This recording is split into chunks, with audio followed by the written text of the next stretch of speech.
Mother's Day special. Yes. Because you represent a lot of things to a lot of moms out there, but mostly this whole idea of supporting each other. Yes. And, you know, sometimes we talk about Mother's Day and we're like, oh, husbands, this is what you can make. You know, what if you're a single mom? Yeah. What if you're a single mom? What if you are a mom that is doing most of the things on your own? You don't have that support system. Then it becomes more important than ever to have the cat and nats in your life. Yes. The social common moms, the network that you've created. So we thought, let's talk a little bit about how you two met each other, Ooh, because it wasn't just that you grew up together and you stayed friends all these years. No, it was How not did a it all traditional start? love story, but not the. It was. Well, we went to high school together, and then we kind of went our own paths. And Natalie had a baby 9 months before me, and she actually found me on Facebook, ironically enough, digitally. And I had a baby, and we reconnected then, and she emailed me. She's like, Catherine, get over here. I had not left the house in 6 weeks, except to maybe like go out to the street. The baby would cry. I'd run back in. You know, it was really scary for me, this whole new motherhood thing. You know, I remember my mom telling me when I was younger, she said that when you have kids, it's so important to connect with other mothers who have kids at the same age as yours. And I said to my mom, I'm not making new friends. I've had the same friends for a lifetime. I'll just keep them. But when I had the baby and they didn't, and their lives continued on. You know, they're going for cocktails, after work drinks, dinner. They're like, let's meet at 9 o'clock. You're like, 9 o'clock? Are you kidding me? This is like, that's 5 hours sleep. Like, you're counting down the hours of sleep as they want to go out. So it's a big discrepancy. You just have to have these people that you can turn to for advice, to vent, and just talk things out. And that's what we really became for each other. And we really be normalized. I mean, that is such a big thing in this journey. Almost the biggest thing about it, because you really do, you think that your baby is the only one that's up all night because everybody's saying their babies are sleeping.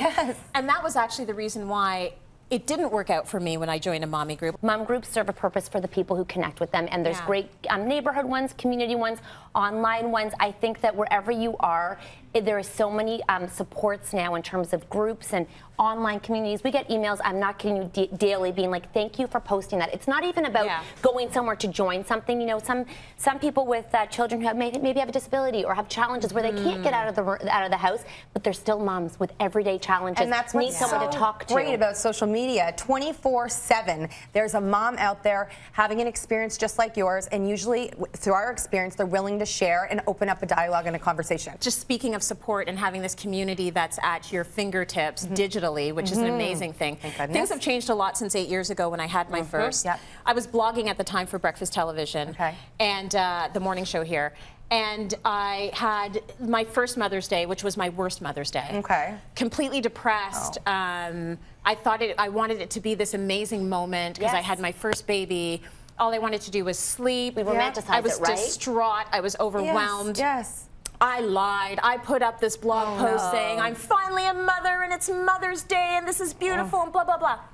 So threw out the lie, put it up there on my blog, and then about 2 weeks later, I wrote, I'm having postpartum depression. This is the worst period of my life. I don't know how I'm going to get through this. And that was the post that resonated with hundreds of people. Oh, they were thanking you. They were like, thank you for saying that. You look like you got it all together. And I was saying, no, I lied actually. I lied. I said I had it all together. I do not have it all together. As a matter of fact, this is probably one of the worst days of my life because I felt like it was supposed to be good and it wasn't. So digitally, you will get that support. And I think that's an important thing for the moms that don't even have support in their homes. So important for moms and women to realize that the love you have for your children and because you're having a hard time don't go hand in hand. And I think we're often afraid to say I'm having a hard time because it makes you feel like a bad mom. When quite the opposite, the minute you're like, you know, we struggle daily with things. You know, we had to make decisions on the fly as parents and you're like, did I do the right thing? You're constantly questioning yourself. The minute you can go somewhere to an honest source and not an expert source, they're two very different things. They're very different. And when you share it real, you're like, oh, I struggle with that too. What are we doing here? Like, so the minute you can connect with anyone, I mean, we say there's groups everywhere you can connect with, do it because it will help you get through it. It will help you. You just need to talk about it. And you know what? The influence from our own mothers as well, because we've got pictures of both of you with your moms. It's such an important thing. I don't think we can lean totally on our moms for everything. But I think it's because they have been through so much. I look at my parents that came here from Jamaica and had nothing. And my mother never complained. For me to go to her and say, well, I'm tired. weird. No. I feel like that's just unacceptable. No, the friendship we have with our mothers has changed so much now that we are mothers. We appreciate them and we understand everything that we put them through. Oh, I've never needed my mom as much as I need her now. That's right. And you know, we still drive each other crazy. I'm not saying it's perfect and we're all like, wee, but definitely there is, I need her differently. You know, I need her. You need your mama. Yeah. Listen, reach out for support. That is the message here. Find it wherever you can, but talk about it. Don't lie. And you're not alone. I tried that route. It's isolating. You're not alone. No matter what you're going through, you are not alone. Kat and Nat, thank you so much for that. And thanks for reaching out to folks every single day, every minute of every day on all your social media platforms.